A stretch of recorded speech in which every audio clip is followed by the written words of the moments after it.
से आगे में आज शाम अमेरिका में कामयाबी की सीढ़ी कैसे चढ़ी जाती है। मेरी जो सक्सेस है वो इसी तरह की कॉन्फ्रेंस से शुरू हुई थी। तस्वीर उतरवाइए दुनिया के बेहतरीन खिलाड़ियों के साथ। लकड़ी कैसे फैलाती है अपने पर और कुकीज जो हैं जरा हटके। ये है वॉइस ऑफ अमेरिका की पेशकश खबरों से आगे। वॉइस ऑफ अमेरिका वाशिंगटन से आप सबको हमारा सलाम। आप देख रहे हैं खबरों से आगे और मैं हूं सारा जमान। कामयाबी की सीढ़ी चढ़ना आसान काम नहीं और किसी दूसरे मुल्क में अपना नाम बनाना ये कमाल हर कोई नहीं दिखा सकता।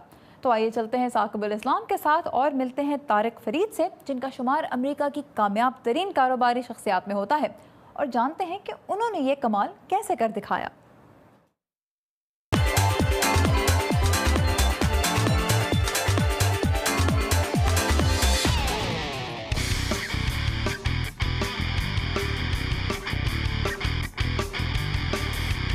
I make fruit. You know, I like take cut fruit and put in basket. मिलिए तारिक फरीद से, जिनकी कंपनी एडिबल अरेंजमेंट्स बनाती है फलों और चॉकलेट्स से बने गुलदस्ते, जिसके स्टोर्स हैं दुनिया भर में करीबन 1000 और कमाई बेशुमार। Who wants to be a millionaire? और मिलियनर बनने का आइडिया है तारिक फरीद के पास। उनसे पूछते हैं। जब बंदा बिजनेस स्टार्ट करता है तो उसका यही ख्याल होता है भी मैं सक्सेसफुल होना चाहता हूँ, या फिर कोई अगर बिजनेस शुरू करता है तो you want them to be successful as well. मेरे लिए जो आइडिया था ये प्लांट किया गया था, किसी ने प्लांट किया था भी अगर आप एनर्जी लगा रहे हो, तवज्जो दे रहे हो, that if you keep working like this, that by the time you're 35 you'll be a millionaire. Lahore में पैदा होने वाले तारिक आज अमेरिका के जाने माने एंटरप्रेन्योर हैं, जिनकी कंपनी का सालाना टर्नओवर साल 2008 में था $195 मिलियन और वो बन गए पाकिस्तानी अमेरिकियों के लिए एक role model. How do we leave our mark for our children? How do we leave our mark for our families? How do we make our parents proud? How do we make our people proud? How do we leave our mark in this dunya? आप यहाँ पर youth conference में हैं, जो नौजवान बच्चे हैं पूरे अमेरिका से आए हैं, पाकिस्तानी अमेरिकन नौजवान हैं। आपके ख्याल में ये हमारी जहाँ पे जो नौजवान हैं, जो पाकिस्तानी अमेरिकन जनरेशन है, जो नेक्स्ट जनरेशन, उसके अंदर कितनी स्ट्रेंथ है इस वक्त अमेरिका के अंदर अपने आप को प्रूव करने की? बहुत ज़्यादा पोटेंशियल है, स्पेशली अपॉर्चुनिटी बहुत ज़्यादा है। You know, they are young, इनके पास एक क्लीन स्लेट है, अपॉर्चुनिटी फ्रॉम एनवायरनमेंट है, opportunity from the government and from every angle, the freedom, the safety, the security, वो सब चीज़ें जो चाहिए एक बिज़नेस को सक्सेसफुल करने के लिए, वो ये एनवायरनमेंट आपको दे रही है। अगर ये वो सब चीज़ें आपको मिलें, then it's really what you make of it. और आप जैसे जो सक्सेसफुल पाकिस्तानी हैं, जिन्होंने अपने आप को प्रूव किया है और जो एक रोल मॉडल की हैसियत रखते हैं पाकिस्तानी यूथ के लिए, आपके ख्याल में इस तरह के इवेंट्स, इस तरह की कॉन्फ्रेंसेस, इस तरह की चीज़ें कितनी हेल्पफुल साबित होंगी वो अचीव करने के लिए पाकिस्तानी अमेरिकन कम्युनिटी के लिए जो चाहिए? मेरी जो सक्सेस है वो इसी तरह की कॉन्फ्रेंसेस से शुरू हुई थी। कॉन्फ्रेंसेस जो हैं ये बहुत इम्पोर्टेंट होती हैं to pass the baton, as I call it, to inspire the next generation. You know, there's a great saying by David Rockefeller. He says that what you do not manage does not happen. So we have to focus on this youth group. We, you know, as people focused on us and inspired us.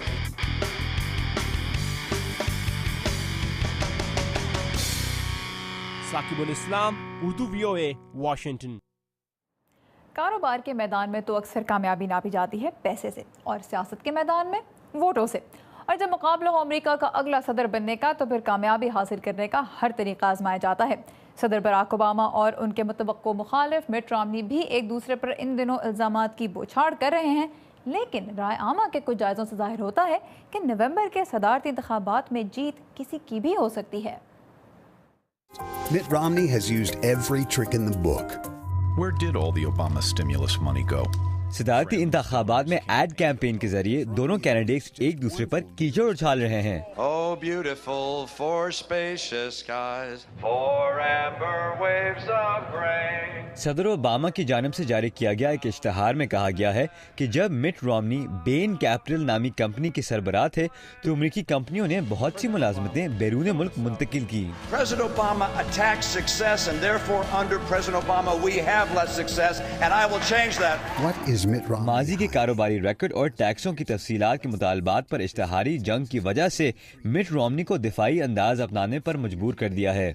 दूसरी जानिब Republican उम्मीदवार की कोशिश है कि एक बार फिर सदर ओबामा की माशी पॉलिसियों पर तवज्जो मरकूज करें, जो कि पोल्स के मुताबिक इनकी हुकूमत का एक कमजोर पहलू है। उनकी तरजीह आपके लिए मुलाजमतें पैदा करना नहीं, उनकी तरजीह सिर्फ अपनी मुलाजमत बचाने की कोशिश है, इसीलिए उन्हें शिकस्त होगी। दूसरी जानिब सदर ओबामा अपने सपोर्टर्स को जोश दिलाने की कोशिश कर रहे हैं। मैं आपसे वादा करता हूं कि जिस काम का आगाज हमने सन 2008 में किया, हम उसे मुकम्मल करेंगे। हम पीछे की तरफ नहीं बल्कि आगे बढ़ेंगे। हम ये इंतखाब जीतेंगे। पोलस्टर पीटर ब्राउन कहते हैं कि डेमोक्रेटिक पार्टी की कोशिश होगी कि इंतखाबी मुहिम में मिट रोमनी और उनके माजी पर तवज्जो मरकूज रखें। दोनों फरीक मिट रोमनी की शख्सियत पर तवज्जो मरकूज करना चाहते हैं। ओबामा के लोग उन्हें मनफी अंदाज से पेश कर रहे हैं, जबकि रोमनी के लोग उनकी मस्बत तस्वीर पेश कर रहे हैं।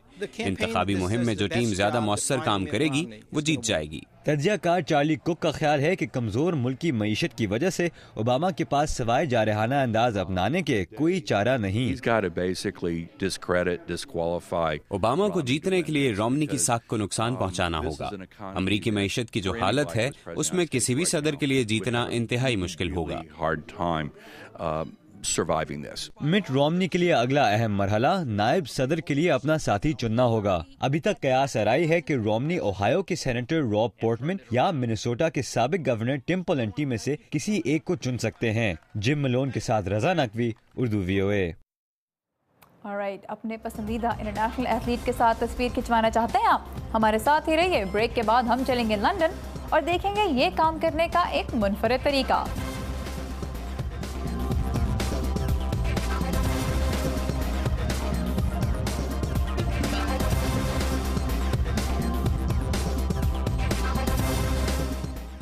Welcome back. जुम्मे के रोज से शुरू हो रहे हैं लंदन ओलंपिक्स। वहां अपने पसंदीदा एथलीट के साथ तस्वीर उतरवाने का शौक कैसे पूरा किया जा सकता है, ये हम आपको अभी दिखाएंगे। लेकिन उससे पहले आपको ये बता दें कि लंदन कभी ये सोच कर मत जाएगा कि अंग्रेज़ी बोलना और समझना कोई मुश्किल काम नहीं। मशरक़ी लंदन की अक्सर सड़कों पर अंग्रेज़ी बोली जाती है एक ख़ास लहजे और अंदाज से, जिसे कहते हैं कॉकनी, और जिसे समझना हर किसी के बस की बात नहीं।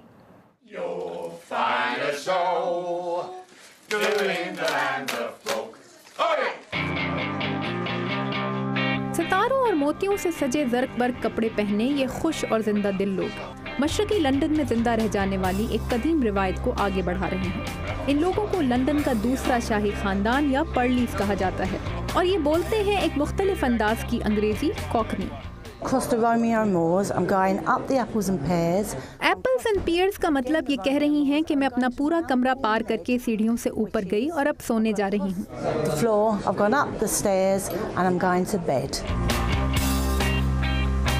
कॉकनी बोलने वाले ये लोग दूसरी जंग अजीम से पहले मशरक़ी लंदन में रहते थे। ये सीधी सादी अंग्रेजी के बजाय वॉवल्स पर जोर देते हैं, रुक रुक कर बोलते हैं और इन दिनों ये लंदन आने वाले सयाहों को अपने आप से मुतारिफ कराने की मुहिम चला रहे हैं ताकि खैराती फंड के लिए रकम जमा कर सकें।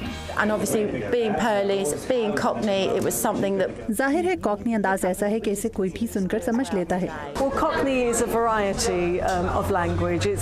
थोड़ी सी इंग्लिश और मशरक़ी लंदन आकर बसने वाले नए यूरोपियंस की ज़बान से मिली जुली ये ज़बान जो मुसलसल तब्दील हो रही है। 100 साल पहले जो कॉकनी बोली जाती थी वो अब बदल चुकी है। आज मशरक़ी लंदन कई सकाफ़तों का मजमुआ है। यहाँ रहने वाले एशियाई तारकीन वतन के बच्चे भी अब कॉकनी अंदाज में बात करते नजर आते हैं। अक्सर लोगों को ये लहजा समझ में आता है लेकिन सबको नहीं। When people speak Cockney, sometimes I can't understand the slang of them. जब लोग ये जुबान बोलते हैं तो मैं अक्सर समझ नहीं पाता। I know how it sounds like, but I don't use it. Just where you come from. ये वो जुबान है जो आपके साथ आपके इलाके से आई है। And that's it. London Olympic सयाहों के लिए दिलचस्प स्पोर्ट्स इवेंट से लुत्फानंदोज होने के अलावा इस मुख्तलिफ अंदाज की ज़ुबान से मुतारिफ होने का मौका होगा, जिसमें अब शायद कुछ नए अल्फाज का इजाफा भी हो जाए।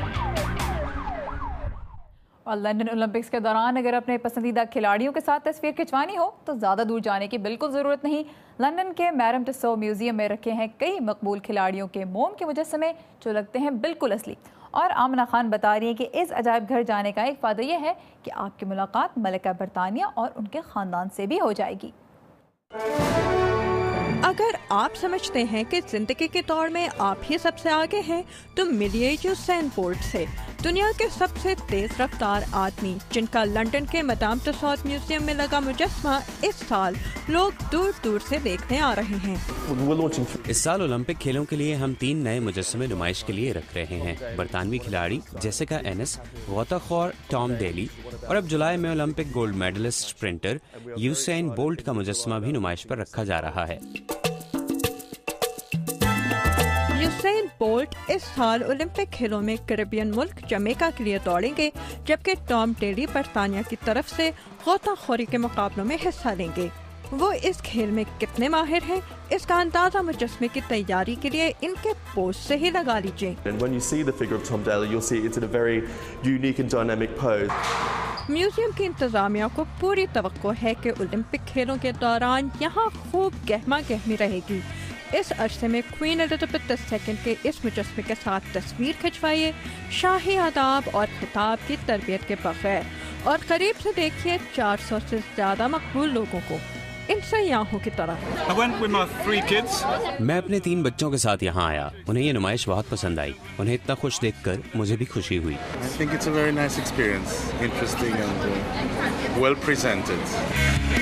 ओलंपिक्स मुकाबले जीतने वालों को तो मिलेंगे मेडल, जबकि इस म्यूजियम के बाहर कतार में लगने का इनाम होगा कुछ यादगार तस्वीरें।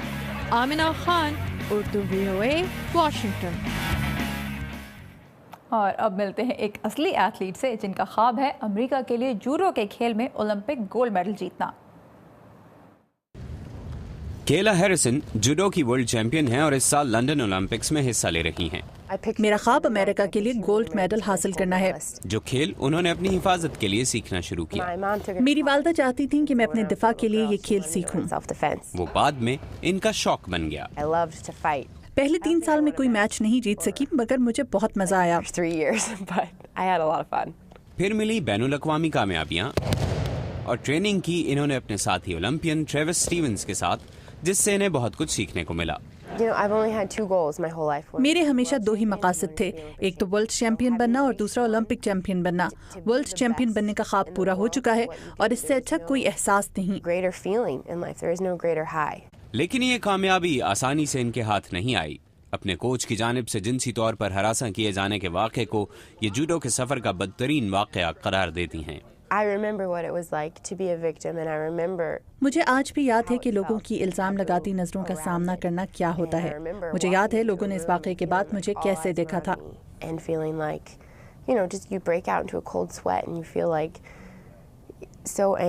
लेकिन इन्होंने जूडो को नहीं छोड़ा, अपना कोच बदल लिया और अपना शहर बदलकर बॉस्टन मुंतकिल हो गईं। जूडो की वजह से ही मैं इस वाक़े को भुलाने के काबिल हुई। अब 6 साल बाद केला जूडो को पहले से ज्यादा तवज्जो दे रही हैं और लंदन ओलंपिक्स के लिए तैयार हैं। ये अब अपनी जैसी सूरत हाल का सामना कर चुकने वाली लड़कियों को बताना चाहती हैं कि वो भी अपने ख्वाबों को हकीकत में बदल सकती हैं। ऐसे वाक़यात किसी के साथ भी हो सकते हैं। आप मुश्किल हालात से गुजरते हैं, लेकिन आपको जिंदगी में इन चीजों से लड़कर आगे बढ़ना पड़ता है। केला कहती हैं कि इनके कोच और साथी खिलाड़ियों ने इन्हें अंदर से मजबूत बनने में मदद दी और वो सब इनके गोल्ड मेडल जीतने के लिए दुआगो भी हैं। कार्ला बाब के साथ मोहम्मद आतिफ, उर्दू VOA। एक छोटा सा ब्रेक लेते हैं, जिसके बाद आपको दिखाएंगे कि हुनरमंद के हाथों में कैसे लकड़ी फैलाती है अपने पर।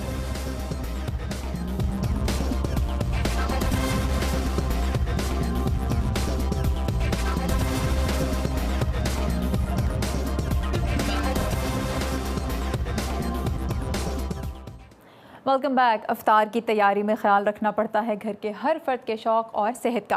फैट फ्री दूध, शुगर फ्री मिठाइयाँ, ये तो पाकिस्तान में भी बहुत पॉपुलर हैं। अमेरिका में अब पॉपुलर हो रहा है ट्रेंड ग्लूटेन फ्री खानों का, यानी अनाज में पाए जाने वाले प्रोटीन से पाक अशिया का। पिछले साल मार्केट में इनकी मालियत थी $6 अरब से भी ज़्यादा। अब ये नखरा है या ज़रूरत, आइए जानते हैं नदीम याकूब से।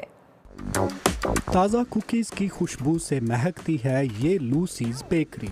देखने में तो ये आम बिस्किट्स जैसे हैं, मगर कंपनी की बानी लूसी गिबनी कहती हैं कि उनकी कुकीज़ रवायती बिस्किट से मुख्तलिफ हैं। इनमें जो चीज़ें इस्तेमाल हुई हैं वो मुख्तलिफ हैं। अक्सर बिस्किट्स आटे, मक्खन और अंडों से तैयार होते हैं, मगर हम ये बिल्कुल इस्तेमाल नहीं करते। लूसी बेकरी कोई ऐसी चीज़ तैयार नहीं करती जिसमें ग्लूटेन पाया जाता हो। ग्लूटेन एक प्रोटीन है जो गंदम और कुछ और चीज़ों में पाया जाता है। बाज़ लोगों को इससे एलर्जी होती है। लूसी ने 4 साल पहले अपने बेटे के लिए ग्लूटेन के बगैर अशिया तैयार करनी शुरू की, जिन्हें बाद में बेकरी में बनाया जाने लगा। अब उनकी कंपनी की सालाना आमदनी $50 लाख है। एक हालिया फूड शो में लोगों ने लूसी की बनाई कुकीज़ में काफ़ी दिलचस्पी ली। वेबसाइट पर मुझे उनकी चीज़ें काफ़ी पसंद आई और इसीलिए मैं खुद भी उन्हें ट्राई करना चाहती थी। मेरी दुकान पर बहुत से ग्राहक ग्लूटेन से पाक अशिया मांगते हैं।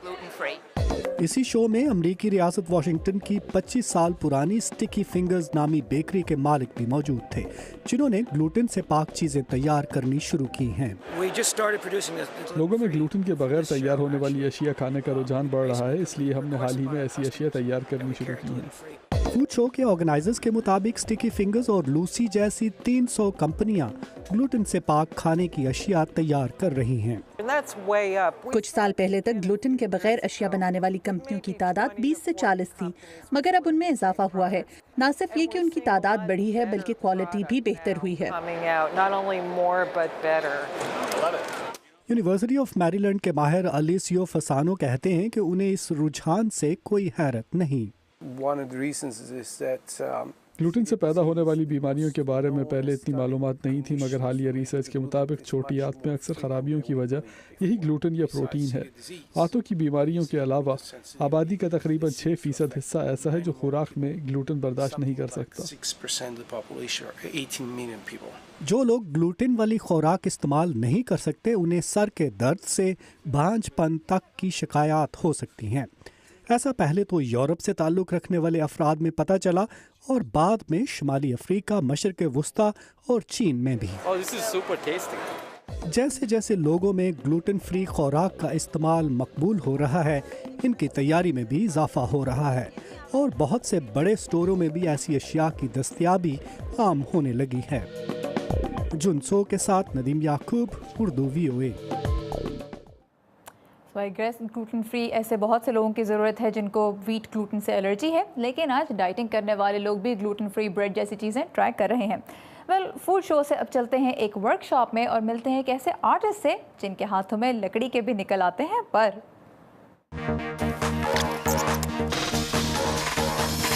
कारीगरी और महारत ऐसी कि बेजान लकड़ी को छू लें ये हाथ तो लगे अभी बोल पड़ेगी या उड़ने लगेगी। हवा में उड़ने को तैयार नजर आने वाली ये चिड़ियाँ लकड़ी के सिर्फ एक टुकड़े से बनी हैं और इन्हें बनाया है कारपेंटर जेफ जेकब्स के माहिर हाथों ने। जेफ 30 साल तक कारपेंटर का काम करने के बाद अब अपना सारा वक्त इन परिंदों को बनाने पर ही खर्च करते हैं। ये हुनर जेफ ने 25 साल पहले सीखा था। गीली लकड़ी टूटे बगैर आसानी से मुड़ जाती है और यही वो चीज़ है जिस पर मैं इन्हिसार करता हूँ। यही एक चीज नहीं, कई और चीजें जैसे सफेद चीड़ की अच्छी लकड़ी, परिंदे की बनावट में सबसे पहला कट, परों की सबर आजमा तराश और जेफ का सबसे कम पसंदीदा काम लकड़ी की अच्छी रगड़ाई भी एक अच्छे आर्ट पीस के लिए जरूरी है। अपनी पसंद की चीज बनाने के लिए कुछ मेहनत तो करनी ही पड़ती है और रगड़ाई के बाद मरहला आता है पर बनाने का। ये सबसे अहम स्टेप है। यहाँ आपको पता चलता है कि आपने एक अच्छा परिंदा बना लिया या अपना वक्त जाया किया। लकड़ी के इस छोटे से टुकड़े से 50 स्लाइसेस तक तराशे जा सकते हैं, लेकिन इस स्लाइसेस को परों की शक्ल देने से पहले लकड़ी को कम से कम 1 घंटे के लिए पानी में भिगोया जाता है। फिर जेफ परों को फैलाना और शक्ल देना शुरू करते हैं। ये स्टेप लोगों को सबसे ज्यादा अच्छा लगता है, यानी परों को फैलाना। परिंदे के सूखने के बाद जेफ इसे वार्निश में डबोते हैं। फिर इन परिंदों को बेचने और अपने हुनर का मुजाहरा करने के लिए जेफ अपने साजो सामान के साथ इस पुरानी अशिया की मार्केट जैसी जगहों पर पहुंच जाते हैं। हर पीस तकरीबन $50 का बिक जाता है, जहां वो लोगों को ये रिवायती फैन बर्ड्स बनाकर दिखाते हैं। लेकिन जेफ की सबसे बड़ी फैन जेनिफर है, जिसके वालिदैन जेफ के स्टॉल के साथ ही कारोबार करते हैं। अपनी कम उम्र के बावजूद जेनिफर ने बेहतरीन परिंदों को शनाख्त करना सीख लिया है। जहां दूसरे आर्टिस्ट अक्सर बड़े परिंदे, फूल और दूसरी चीजों के मुजस्समे बनाते हैं, जेफ हमिंग बर्ड्स जैसे छोटे परिंदे ही बनाना पसंद करते हैं। flying through the yard. सैकड़ों परिंदे तराश चुकने के बाद भी जेफ का दिल नहीं भरा। उनकी कोशिश परफेक्ट और उड़ने के काबिल परिंदे बनाने की है, तकरीबन उड़ने के काबिल। सुलेमा पलेशियो के साथ आयशा खालिद, उर्दू VOA। आर्ट का एक शाहकार बनाना हो या पूरा अजायब घर सजाना, हर काम में कितनी मेहनत लगती है ये सिर्फ उसे करने वाला ही जानता है। वाशिंगटन DC में इन दिनों स्याफामों की तारीख और सकाफत महफूज करने के लिए पहला कौमी अजायब घर बनाया जा रहा है और मदीहा अनवर बता रही हैं कि इसके लिए नादिर अशिया, दस्तावेज और दीगर चीज़ें कितनी मेहनत से जमा की जा रही हैं।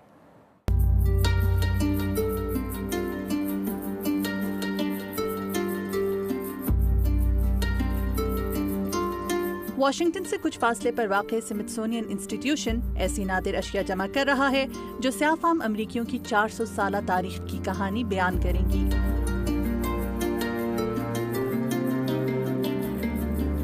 लॉनी बंच स्याफाम अमरीकियों की तारीख के नेशनल म्यूजियम के डायरेक्टर हैं। जब हमने अपना काम शुरू किया था तो हमारे पास कोई चीज नहीं थी। अब हमने पूरे मुल्क से 25,000 के करीब चीजें जमा कर ली हैं। ये बास्केट जो 1960 की दिहाई में शहरी हुकूक की तहरीक में शामिल मुजाहिरीन पहनते थे, इस नुमाइश का हिस्सा है।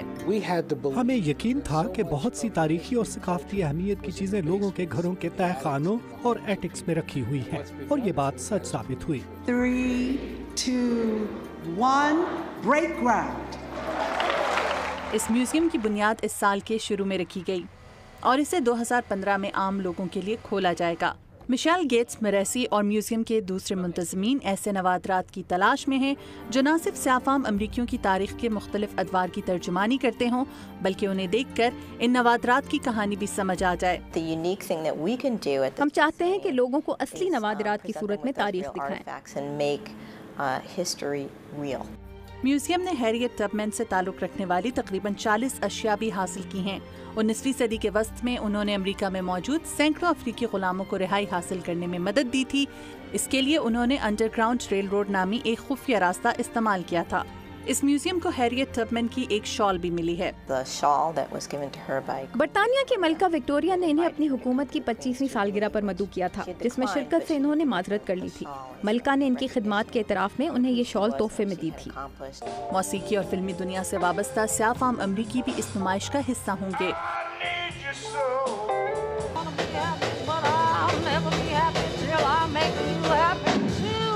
म्यूजियम की मुंतजिम ड्वान रीस ने माजी की अदाकारा और गुलकारा लीना हॉर्न की चीजें जमा की हैं। लीना वो पहली स्याफाम अदाकारा थीं जिन्होंने किसी बड़े हॉलीवुड स्टूडियो के साथ काम किया।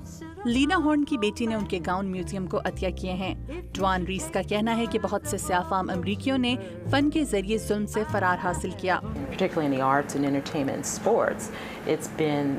खुसूसन आर्ट्स, एंटरटेनमेंट और स्पोर्ट्स को उन्होंने गुर्बत और अपने हालात से फरार का रास्ता बनाया।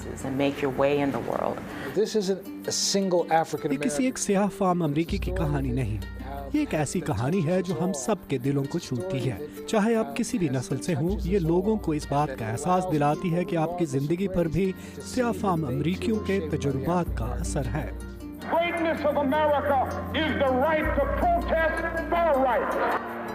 जल्द ही ये म्यूजियम आने वालों को स्याफाम अमरीकियों की तारीख देखने का मौका फराहम करेगा। क्रिस सिम्पकिंस के साथ मदीहा अनवर, उर्दू VOA। हमारा आज का शो, कल इंशाल्लाह आपसे फिर मुलाकात होगी। तब तक के लिए खुदा हाफिज।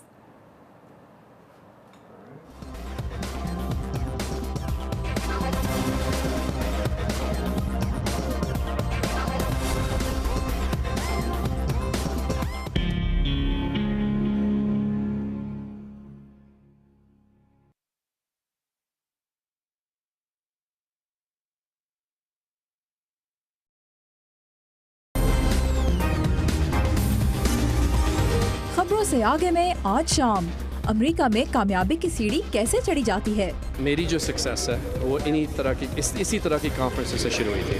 तस्वीर उतरवाइए दुनिया के बेहतरीन खिलाड़ियों के साथ। लकड़ी कैसे फैलाती है अपने पर, और कुकीज जो हैं जरा हटके। ये है वॉइस ऑफ अमेरिका की पेशकश, खबरों से आगे। वॉइस ऑफ अमेरिका वाशिंगटन से आप सबको हमारा सलाम। आप देख रहे हैं खबरों से आगे और मैं हूं सारा जमान। कामयाबी की सीढ़ी चढ़ना आसान काम। मिंट्स बनाती है फलों और चॉकलेट्स से बने गुलदस्ते, जिसके स्टोर्स हैं दुनिया भर में करीबन 1000 और कमाई बेशुमार। Who wants to be a millionaire? और मिलियनर बनने का आइडिया है तारिक फरीद के पास, उनसे पूछते हैं।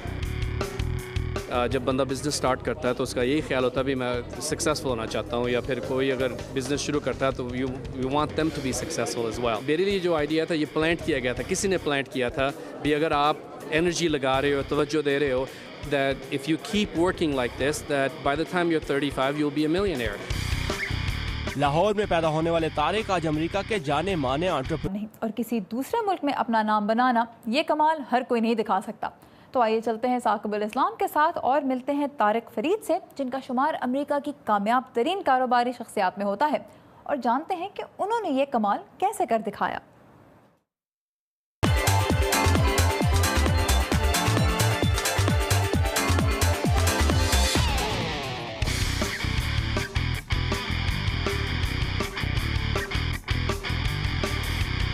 I make fruit. You know, I like take cut fruit and put in basket. मिलिए तारिक फरीद से, जिनकी कंपनी एडिबल अमेरिका के अंदर अपने आप को प्रूव करने की बहुत ज़्यादा पोटेंशियल है, स्पेशली अपॉर्चुनिटी बहुत ज़्यादा है। You know, they're young, इनके पास एक क्लीन स्लेट है, अपॉर्चुनिटी फ्रॉम एनवायरनमेंट है, opportunity from the government and from every angle, the freedom, the safety, the security, वो सब चीज़ें जो चाहिए एक बिज़नेस को सक्सेसफुल करने के लिए वो ये environment आपको दे रही है। अगर ये वो सब चीज़ें आपको मिलें then it's really what you make of it. और आप जैसे जो सक्सेसफुल पाकिस्तानी हैं जिन्होंने अपने हैं, जिनकी कंपनी का सालाना टर्नओवर साल 2008 में था $195 मिलियन, और वो बन गए पाकिस्तानी अमरीकियों के लिए एक role model. How do we leave our mark for our children? How do we leave our mark for our families? How do we make our parents proud? How do we make our people proud? How do we leave our mark in this dunya? आप यहाँ पर youth conference में हैं, जो नौजवान बच्चे हैं पूरे अमेरिका से हैं, पाकिस्तानी अमेरिकन नौजवान हैं। आपके ख्याल में ये हमारी जहाँ पे जो नौजवान हैं, जो पाकिस्तानी अमेरिकन जनरेशन है, जो नेक्स्ट जनरेशन, उसके अंदर कितनी स्ट्रेंथ है इस वक्त?